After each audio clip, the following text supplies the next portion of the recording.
আবার কাবা ভাঙতে এলে পাঠাওয়া বাবিল, দাও খোদা দাও আমায় আবার উমার দরাজ দিল। সুবহানাল্লাহ বলেন। আবাবিল পাখি দিয়ে আল্লাহ আব্রাহারে শেষ করলেন, ঠিক কিনা? এরপর সাইয়েদনা সুলাইমান আলাইহিস সালামের একটা পাখি ছিল, নাম কি? হুদহুদ।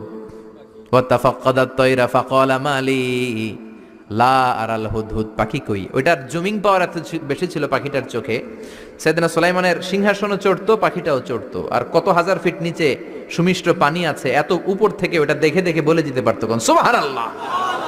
আবার জান্নাতে যখন যাবেন আপনাদেরকে ভুনা পাখির গোশত খাওয়াবে কে? খাইবেন? খাইবেন না? ওয়ালাহামি তাইরিম মিম্মা ইয়াশতাহুন, এমন চমৎকার পাখির ভুনা গোশত আল্লাহ খাওয়াবে, তোমাদের আত্মা ঠান্ডা হয়ে যাবে।